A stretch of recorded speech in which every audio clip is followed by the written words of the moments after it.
Hello, everyone. My name is Marco Bassini, and I am Assistant Professor of Comparative Constitutional Law at Tuscia University, and I'm Chief of the Editorial Board of Diritti Comparati. I will be your host today, and I'm very glad to welcome and introduce Professor Gráinne de Búrca, who very kindly accepted to give this interview for Diritti Comparati. Gráinne de Búrca is Florence Allingwood Holland Professor of Law at New York University, where she is also director of the Hauser Global Law School and director of the Jean Monnet Center. Previously, she was professor at Harvard Law School, Fordham Law School, and at the European University Institute. Her fields of expertise are European Union law, international and transnational governance, human rights law, and international organizations. She is co-editor of the Oxford University Press series Oxford Studies in European Law and co-author with Paul Craig of the leading textbook U-Law. She is also co-editor-in-chief of the International Journal of Constitutional Law, and she serves on the editorial board, among others, of the American Journal of International Law. Professor de Búrca, how are you? Thank you so much for accepting our invitation. Thank you very much for the invitation to all of you and for the opportunity to have this conversation. It's great to be here. Thanks so much. So we can move to the first question. Regarding particular your research. In 2011, you published a very important piece in the American Journal of International Law named The Road Not Taken, the EU as a Global Human Rights Actor. In this article, you challenged the aspiration of the EU to be taken seriously as a global normative actor. You claim that the EU human rights system is less robust and less ambitious than that envisaged in the 1950s, and that the main causes for criticism of this system survive the changes introduced by the Lisbon Treaty. My question is, 10 years later, 12 years later, will you revisit this conclusion? Can we say that something actually changed? So, yes and no. How is that for an answer? So I would say that no one would deny that the European Union's human rights system, its practices, its activities in the human rights area have deepened, have expanded, really particularly since the beginning of this millennium, since 2000, since the Charter was enacted, or drafted at least. And, the Court of Justice has had a big role in that. But, human rights have figured more prominently in infringement proceedings brought by the Commission and other kinds of action. The Fundamental Rights Agency is more active and prominent and so on. So, it's certainly true that we have a more open, visible, much cited and acknowledged sort of human rights system in the EU. And what I was comparing in that article, in a way, was the proto-system, not a real system, but the proto-system back in the early 1950s of what was sort of envisaged, sketched out as a plan for the then European political community, which didn't come into being because of the French rejection of the defense community. But nonetheless, that gave us the possibility to see what was imagined. And it was a very integrated, human rights first kind of EU that was imagined, with integration into the convention system, which was just at the time getting started, with a real sort of foundational article saying this is a human rights community, a political community above all. The two features that you mentioned and that I noted that seemed different from the EU's human rights system when I was looking at it a decade ago was that there was no ambivalence about having an internal human rights policy that was strong. So it wasn't just for the rest of the world, pour encourager les autres. It wasn't just, insisting on proper behavior by other states and actors internationally, but rather insisting that the EU itself was bound by and adhered to these commitments.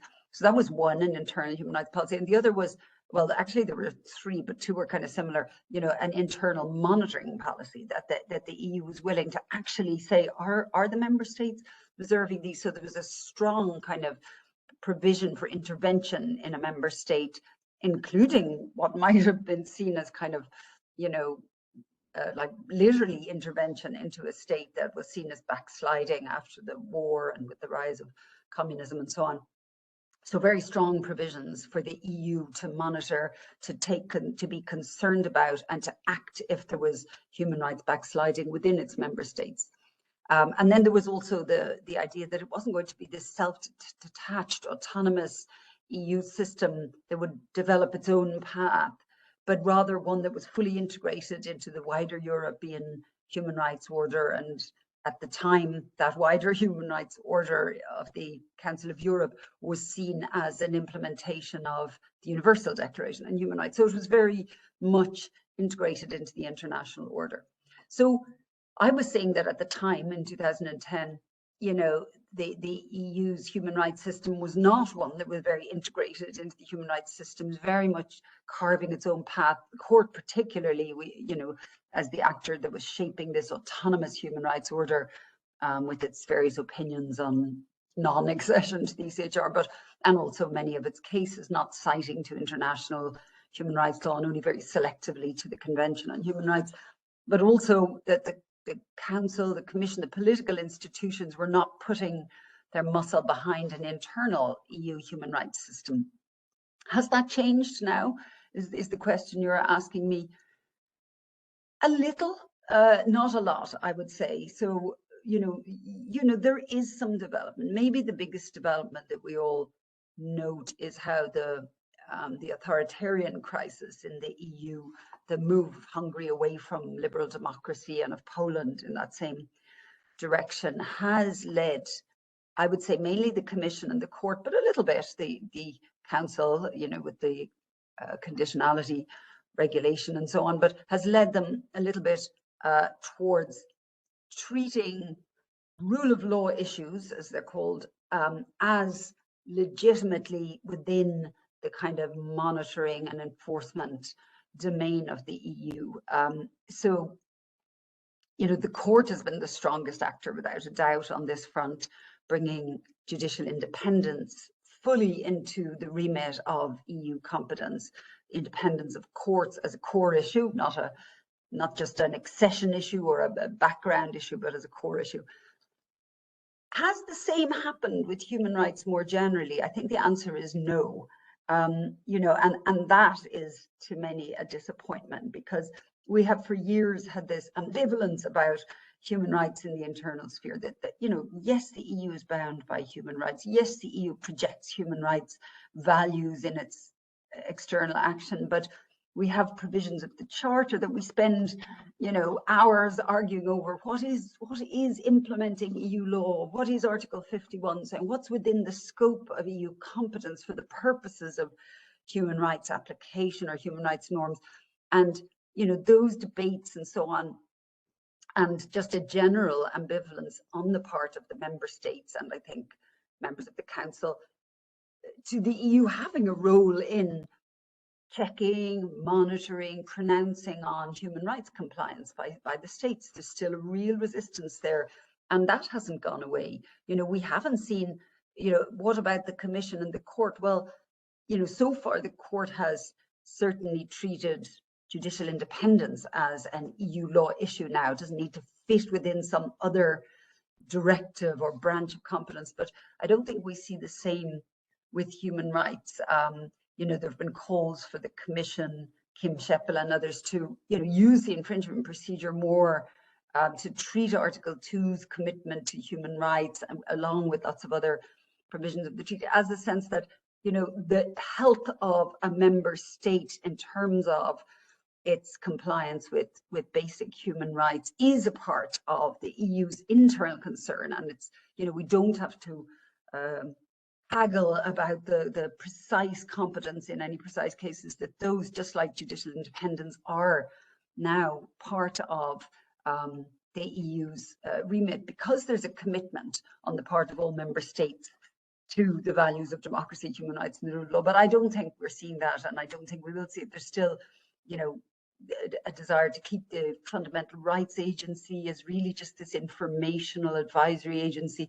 The Commission always, even when it brings sort of human rights infringement procedures like the one currently pending against Hungary for its anti-LGBTQ laws, they are accompanied by a whole array of internal market measures and so on. So there's a reluctance for the EU to see human rights and human rights compliance and basic human rights standards as a core part of the EU's remit and powers and competence. And similarly, I would say with the autonomy, the Court of Justice is intent on creating an autonomous constitutional system for the EU that's not dependent or particularly connected with other international systems, even the Convention on Human Rights, where there are clear links through the Charter, and otherwise it's very much on an ad hoc basis in the court's own selective determination and so on. And there's a real emphasis, I think, on that autonomy. Sorry, that's a long answer to your question, but it's a complex question with different parts. Absolutely. No, it was absolutely very detailed and exhaustive. Thank you so much. And a second question is connected to something that you mentioned during your answer, and is Euroscepticism, and in particular, in connection to the pandemic. How do you evaluate the role of the European Union and its legal order during the pandemic? And do you feel that something more could be done? We know that you have a genuine interest also in the social dimension of European integration, so I think it's a quite sensitive point. And also, can we consider the pandemic a good stress test for the rule of law principles in that legal order, albeit indirectly? Yeah.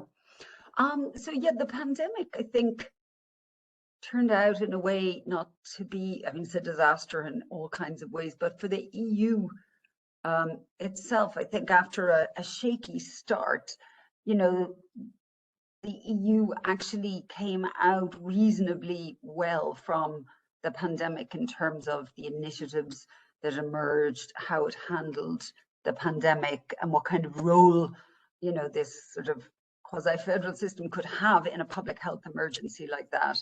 So it initially seemed terrible, all these immediate sovereignty impulses, national controls, no ability of the EU to really do anything about it, and not enough health policy powers, and very, not great negotiation strategies for vaccines. And then that seemed to settle a bit, and, the EU came up quite well with sort of coordination mechanisms, green channels, unemployment support, and various kind of schemes to help with the immediate hardships.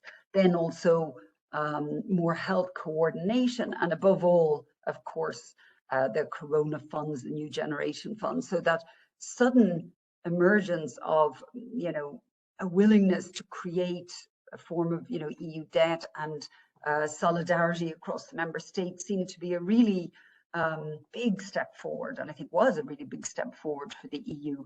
And I would say that yes, despite the pandemic having generated this sovereigntist impulse of, that we need to close borders and states have to help their citizens. In fact, the EU was the big player for many member states in helping, especially through the funds, but also in other ways, to sort of deliver a bit on the challenges raised by COVID-19.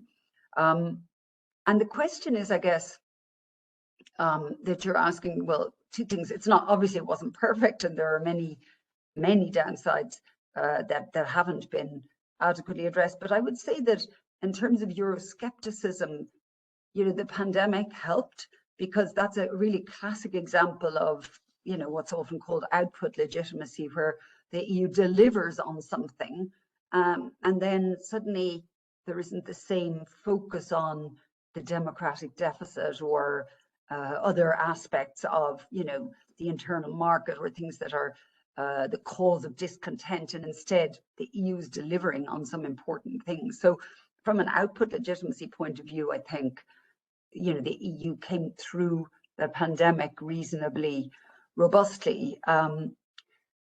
Is it comparable, or could it tell us anything about, stress tests, as you put it, for the rule of law issue?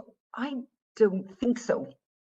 At least there are some connections, in the sense, for example, that the COVID funds are now being used by, the Commission as a bargaining lever for the quasi-authoritarian or authoritarian states to put pressure on them. And that's been a positive. That's a novel without even the rule of law regulation or anything else. That this is a sort of a use by the Commission of the possibilities generated by the COVID funding to put pressure on those member states that are turning away from democracy and human rights. But beyond that, COVID was unusual, I think, because it's what's referred to as a symmetric shock. This affected all states, all people. It wasn't pitting some against others.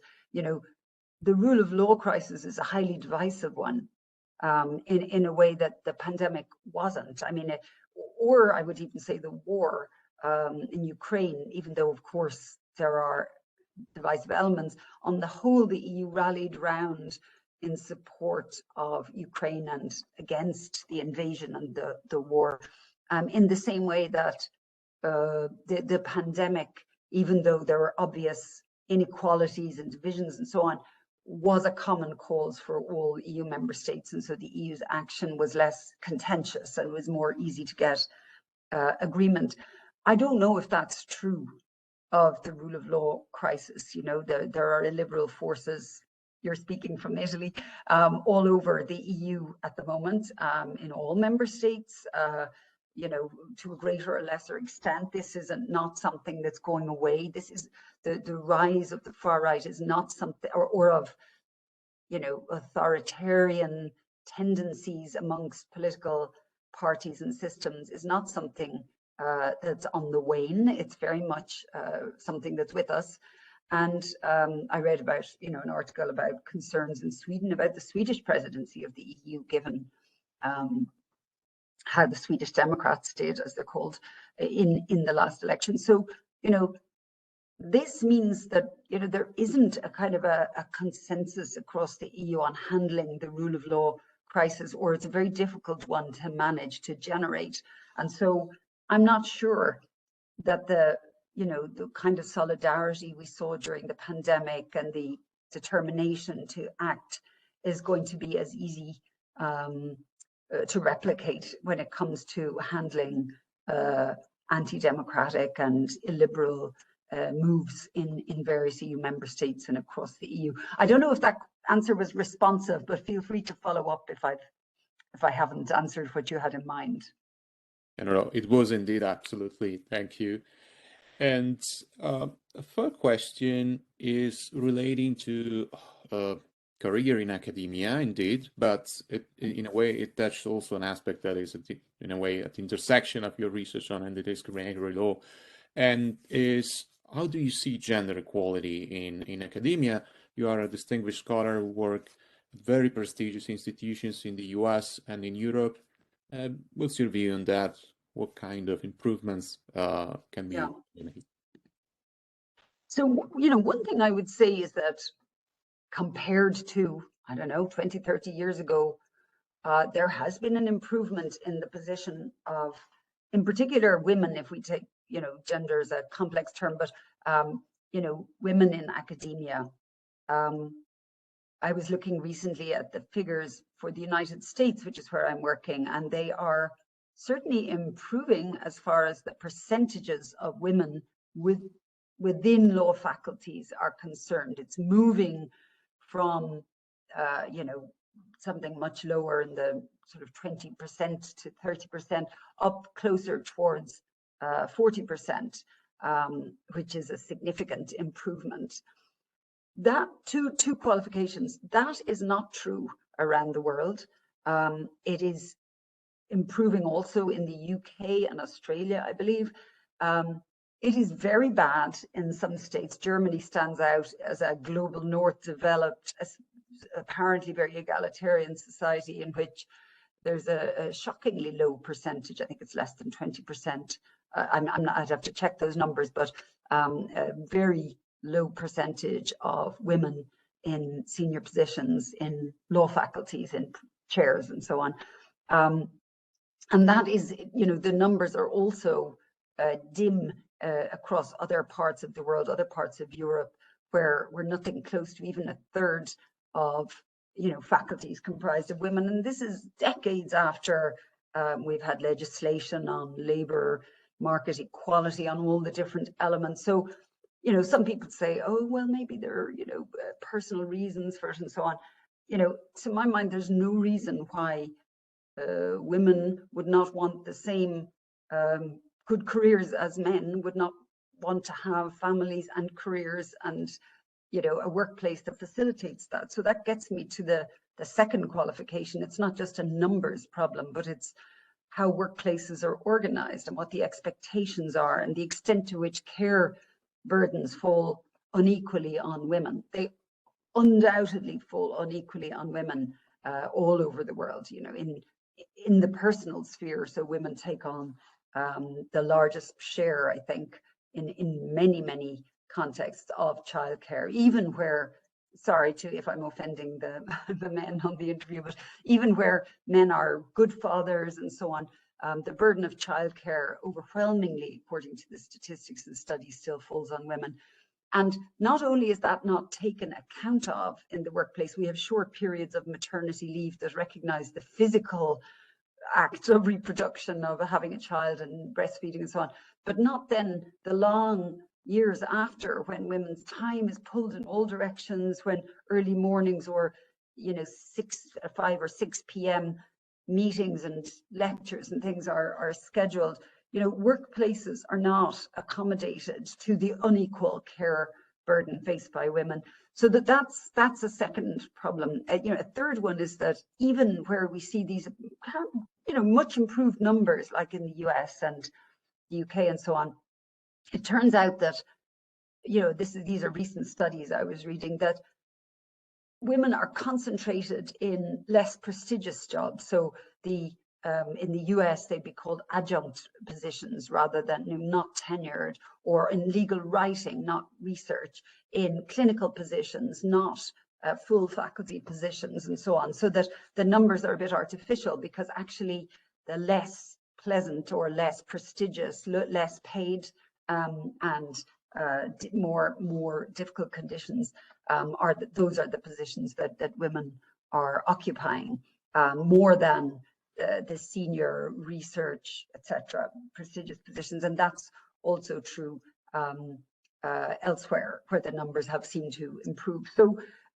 there's what's the actual quality of how gender sensitive is the workplace is a different question from what percentage of women do we have in the workplace. And I think there's a long way to go, still with that. Things are improving, and I think that's a good thing, but it's going to take a big push further, and it's going to take allyship, to use the word, and commitment on the part of men as well, as just women raising the alarm in order for that to change. And some jurisdictions are worse than others. You could all tell me more about Italy. I do hear some horror stories from my female Italian colleagues about, it's a traditionally patriarchal system. It's a very feudal kind of system in the academic structure. So I think I see Christina smiling, but I won't ask her to elaborate.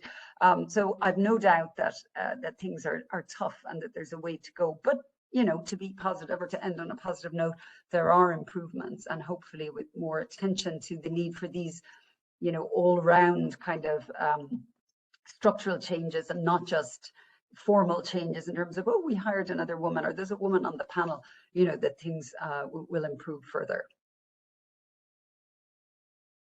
Thanks for this, also for these positive notes, because they are very encouraging.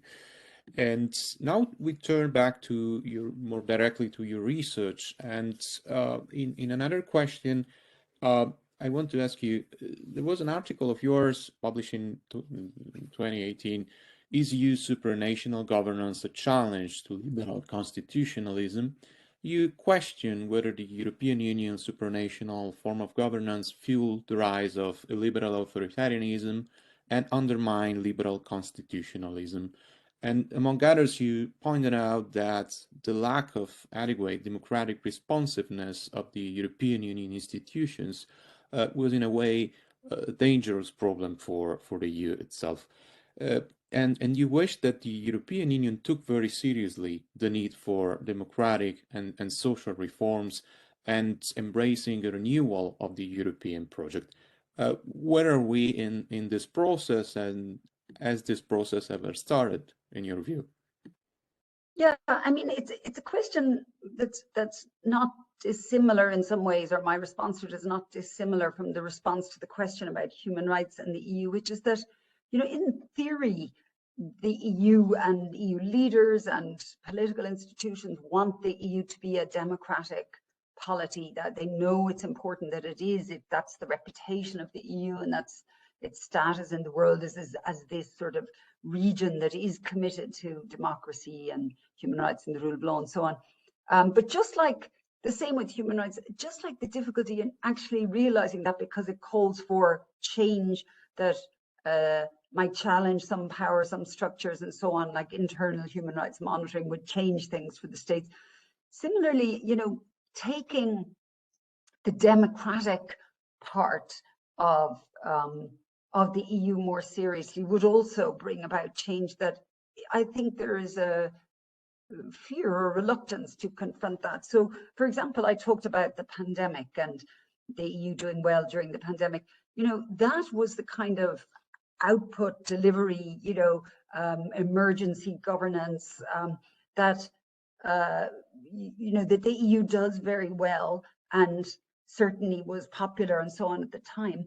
But if you think about ordinary times, non-crisis times, where the EU is just moving along like any other political system, and there is this, we know this disconnect between the EU and the citizen. It's not that people want to leave the EU, but that they don't feel connected to the EU level of governance, and that there is both a kind of a diffuse support for the idea of the EU and for being in the EU, but on the other hand, a sense of who these people are in Brussels, a lack of connection between voting in the European Parliament and influence on EU government as such, and that's how people perceive it. And to strengthen that dimension of the EU's governance would require thinking more creatively about ways of enhancing, citizens' voices and so on. And there I just don't see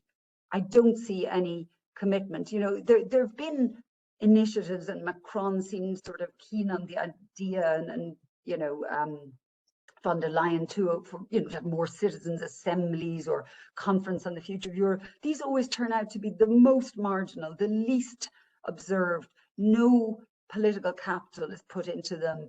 They're kept very low profile. Who apart from a handful of academics has heard about the output of the conference on the future of Europe, or what's happening to that? Of no relevance.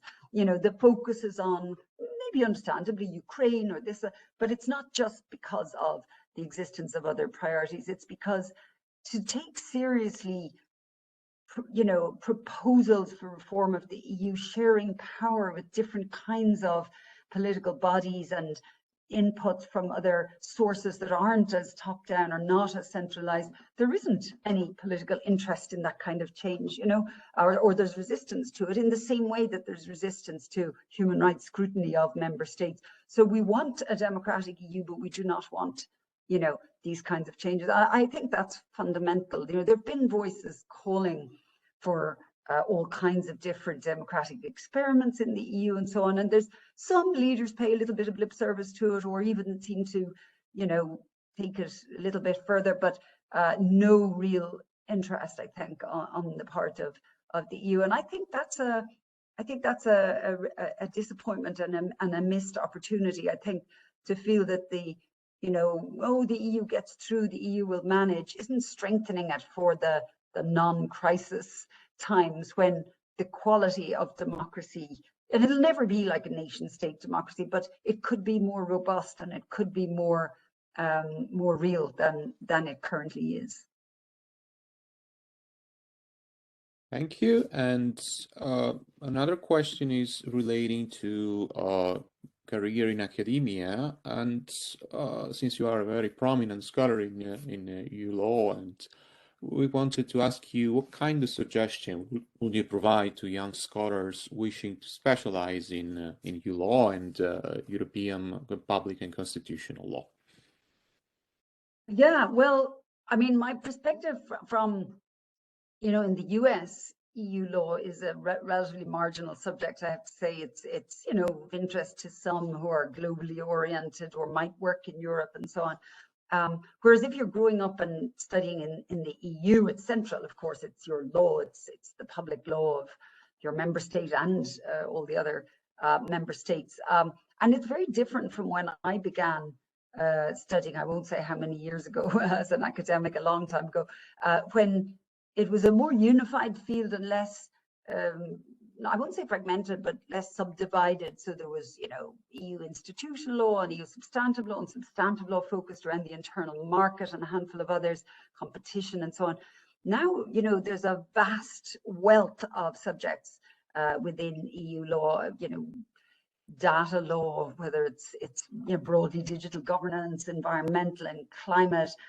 There are so many different areas in which the EU is producing you know, law. And, you know, for example, you know, EU and democracy wasn't the kind of subject it is now. There are all kinds of different topics to dig into, and I think it's a very exciting time for younger scholars, but also the critical turn, as they call it. I mean, there's always been, you know, in the early decades, there was a very supportive EU academia, you know, sort of tracking but not really challenging the EU with a few exceptions. And then, you know, in the last 30 or so years, it's become much more critical, especially since the Maastricht Treaty. And so, you know, scholars don't see it as their role to, you know, analyze and be supportive of and propose reforms. They also challenge and so on. And I think, you know, we see a new turn as well within that critical scholarship towards more profound and fundamental challenges, you know, whether colonialism or neoliberalism or, you know, sort of schools of thought and perspectives that challenge all kinds of dimensions of the EU. And I think that's very exciting. But I would also, and maybe this is inevitable, it might, but I would also, you know, encourage, you know, people to be, you know, the critique has a really important role in the academy, but also to think about reform, to think constructively about change, because obviously critique is destabilizing and that can be a very good thing, but also there's an opportunity, you know, in your lives as academics and as lawyers and so on, to input into the process of creating something better.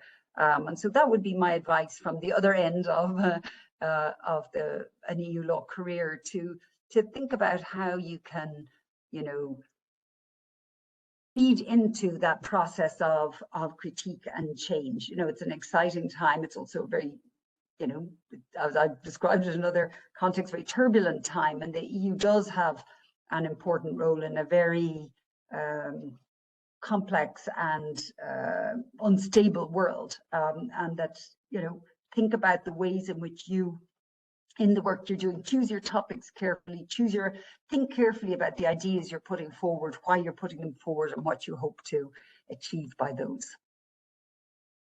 Thank you. And my last question will be relating to the context of legal education and connected to the pandemic as well.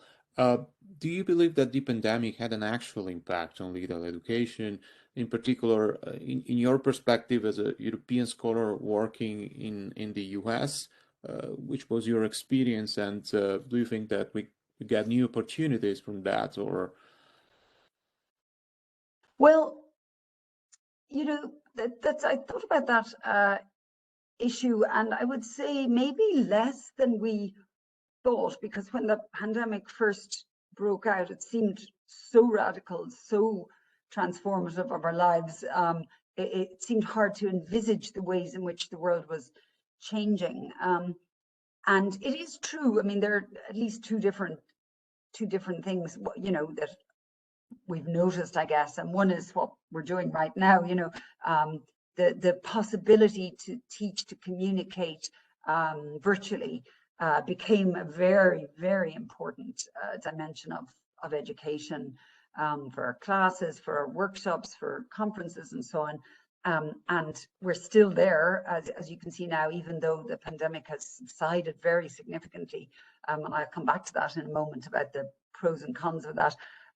The other is just whether, you know, the shift to considering global emergencies, public health as a very important topic. I think there has been, you know, a change in that too. So new issues are on the agenda, they're on the scholarly agenda, on the teaching agenda, and so on. We think, you know, differently about health law and policy now, and also about emergency powers. That's been a big issue since the start for public lawyers, since the start of the pandemic. How has it affected the you know, deployment of public law and government power and so on?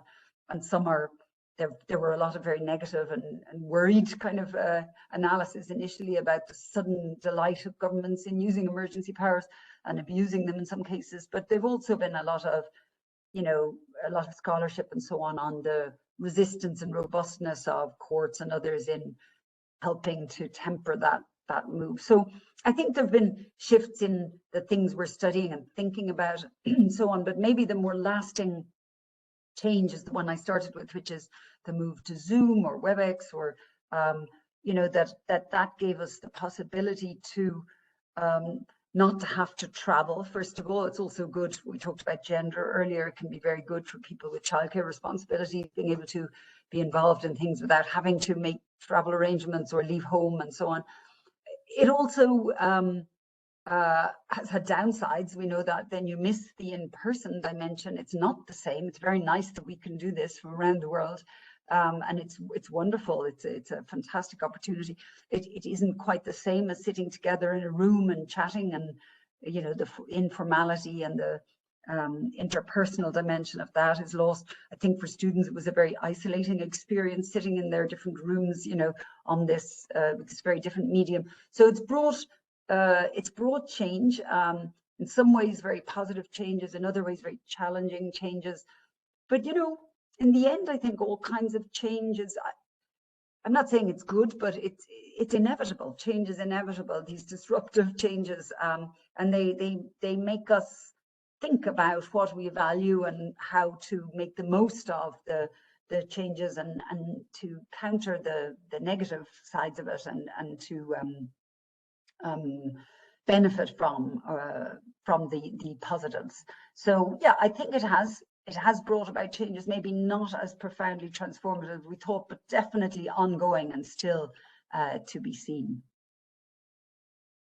Thanks. Well, we have come at the end of the interview, and also on behalf of my colleagues with Diritti Comparati, I do want to sincerely thank Professor Gráinne de Búrca for her time and her passion in this inspiring and thought-provoking interview. Thank you so much, Professor de Búrca, and have a great day. Thanks, Marco, and thanks to all of you, Giuseppe, Christina, Oreste. It's been very nice to talk to you.